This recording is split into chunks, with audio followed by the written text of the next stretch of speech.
नमस्कार। आज हम बात कर रहे हैं ईरान के परमाणु ठिकानों पर हुए हालिया अमेरिकी हमले की।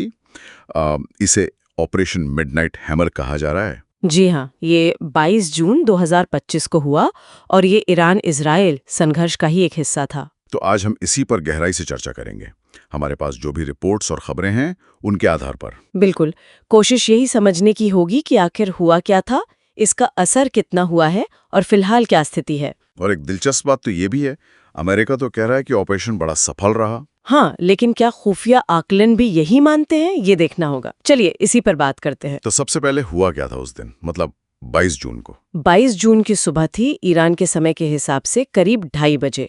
अमेरिका ने अपने B-2 स्टेल्थ बॉम्बर्स इस्तेमाल किए। स्टेल्थ बॉम्बर्स मतलब जो रडार पर नजर नहीं आते। हाँ, वही। और साथ में पनडुब्बियों से टॉमाहॉक मिसाइलें भी दागी गईं। निशाना थे ईरान के 3 मुख्य परमाणु स्थल, फोर्डो, नतांज और इस्फहान। और अमेरिकी राष्ट्रपति ट्रंप का बयान तो काफी जोरदार था कि इन्हें पूरी तरह नष्ट कर दिया गया है। जी, उनका दावा तो यही था, लेकिन ईरान की तरफ से जो बयान आया वो बिल्कुल अलग कहानी कहता है। अच्छा, ईरान क्या कह रहा है? ईरान का कहना है कि फोर्डो में तो सिर्फ जो एंट्री सुरंगें हैं उन्हें मामूली नुकसान हुआ है, कोई स्थायी या बड़ा नुकसान नहीं। और ये ध्यान रखना भी जरूरी है कि ये पहली बार था जब अमेरिका सीधे इस ईरान इजराइल युद्ध में कूदा, है ना, जो 13 जून से चल रहा था। बिल्कुल सही, ये पहली सीधी अमेरिकी सैन्य भागीदारी थी इस संघर्ष में। ये सुनने में तो काफी बड़ा हमला लग रहा है। किस तरह के हथियार इसमें इस्तेमाल हुए, कुछ खास? हाँ, इसमें GBU-57B बंकर बस्टर बम इस्तेमाल किए गए। ये बहुत शक्तिशाली बम होते हैं। बंकर बस्टर मतलब जमीन के नीचे बने ठिकानों के लिए? जी हाँ, करीब 30,000 पाउंड वजनी एक बम होता है ये। और ऐसे 14 बम गिराए गए। साथ में वो टॉमाहॉक मिसाइलें तो थीं ही जो पनडुब्बी से लॉन्च की गईं। बाप रे, 14 बंकर बस्टर! तो नुकसान तो जबरदस्त होना चाहिए था। पर यहीं पर शायद थोड़ा कंफ्यूजन है ना, नुकसान के दावों में। बिल्कुल, यहीं पर मामला पेचीदा हो जाता है।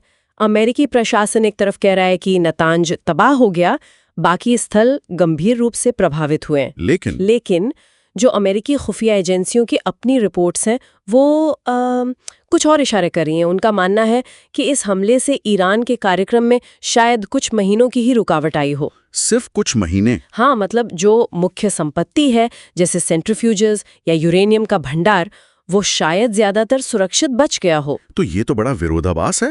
व्हाइट हाउस कह रहा है सब खत्म और खुफिया एजेंसी कह रही ज्यादा कुछ नहीं। और वो लीक वाली बात क्या थी? कोई रिपोर्ट लीक हुई थी? हाँ, एक डिफेंस इंटेलिजेंस एजेंसी मतलब DIA की रिपोर्ट लीक हो गई थी, जिसमें कहा गया था कि असर बहुत ही कम हुआ है। हालांकि प्रशासन ने उस रिपोर्ट को तुरंत खारिज कर दिया। ये चीजें स्थिति को और धुंधला बना देती हैं। अच्छा, इस हमले के बाद क्या हुआ? ईरान ने कोई जवाबी कार्रवाई की? हाँ, ईरान ने कतर में जो अमेरिका का अल उदीद एयरबेस है उस पे मिसाइलें दागी। अच्छा, तो क्या हुआ उन मिसाइलों का? उन्हें अमेरिकी और कतरी डिफेंस सिस्टम ने सफलतापूर्वक रोक लिया, हवा में ही नष्ट कर दिया। कोई जानी नुकसान नहीं हुआ। और अमेरिका के अंदर कोई खतरा? हाँ, अमेरिका के होमलैंड सिक्योरिटी विभाग ने एक चेतावनी जारी की थी। संभावित साइबर हमले या फिर ईरान के सहानुभूति रखने वालों द्वारा हमलों का खतरा बताया गया था। दुनिया की क्या प्रतिक्रिया थी? रूस और चीन तो शायद इसके पक्ष में नहीं थे। बिल्कुल नहीं। रूस और चीन ने पहले ही चेतावनी दी थी, लेकिन अमेरिका ने परवाह नहीं की। और अर्थव्यवस्था पर, मतलब तेल की कीमतों पर क्या असर पड़ा? तेल की कीमतें शुरू में थोड़ी बढ़ी थीं, लेकिन जैसे ही ये साफ हुआ कि होर्मुज जलडमरू मध्य खुला रहेगा, हाँ, वो अहम रास्ता, जी, तो कीमतें वापस $70 प्रति बैरल से नीचे आ गईं और स्थिर हो गईं। अगर हम इस पूरे घटनाक्रम को एक बड़े परिप्रेक्ष्य में देखें तो इस हमले के क्या मायने निकाले जा सकते हैं? देखिए, एक तो ये हमला तब हुआ जब इजराइल पहले से ही ईरान के सैन्य ठिकानों को निशाना बना रहा था। इससे लगता है कि अमेरिका, इजराइल और शायद कुछ खाड़ी देशों के बीच पर्दे के पीछे काफी गहरा समन्वय है। और कोई लंबी अवधि की चिंता? हाँ, एक सामरिक चिंता ये है कि इस हमले में जो ओहायो क्लास मिसाइल पनडुब्बियां यानी SSGNs इस्तेमाल हुई, वो 2028 तक रिटायर होने वाली हैं। अच्छा, तो इससे क्या फर्क पड़ेगा? सवाल ये उठता है कि इनके रिटायर होने के बाद भविष्य में इस तरह के निवारक हमले करने की अमेरिका की क्षमता पर क्या असर पड़ेगा? क्या उनके पास कोई वैसा ही विकल्प तैयार है? ये एक अहम सवाल है। तो अभी की क्या स्थिति है? क्या तनाव कुछ कम हुआ है? फिलहाल एक युद्ध विराम की घोषणा हुई है और इजरायली ऑपरेशन भी कुछ कम हुए हैं। और ईरान? ईरान अभी भी आप कह सकती हैं धमकी दे रहा है, स्थायी परिणामों की चेतावनी दे रहा है, बदला लेने की कसम खा रहा है, पर शायद वो भी आगे बढ़ने से पहले अपने नफा नुकसान का आकलन कर रहा है।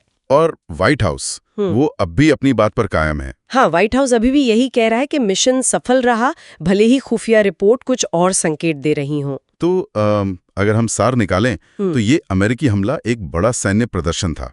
शक्तिशाली हथियार इस्तेमाल हुए, राजनीतिक और प्रतीकात्मक रूप से शायद ये काफी असरदार भी था। बिल्कुल, लेकिन इसका वास्तविक जमीनी असर कितना हुआ, ईरान के परमाणु कार्यक्रम को इसने कितना पीछे धकेला, इस पर गंभीर सवाल बने हुए हैं। कुछ विशेषज्ञ तो इसे महज कुछ महीनों का एक अस्थायी झटका मान रहे हैं। सही कहा। अब आगे क्या होगा ये देखना होगा। ईरान का अगला कदम क्या होता है, क्षेत्रीय कूटनीति कैसे काम करती है और दुनिया की बड़ी ताकतें क्या रुख अपनाती हैं। जी हाँ, ये सब चीजें मिलकर ही तय करेंगी कि ये संघर्ष किस दिशा में जाएगा। और आखिर में एक सोचने वाली बात, ये जो सरकारी बयानों और खुफिया आंकड़ों के बीच इतना बड़ा अंतर दिख रहा है, ये भविष्य के अंतर्राष्ट्रीय संकटों में पारदर्शिता और सूचना के प्रबंधन को लेकर कितने अहम सवाल खड़े करता है ना? बिल्कुल, ये सवाल तो उठता ही है।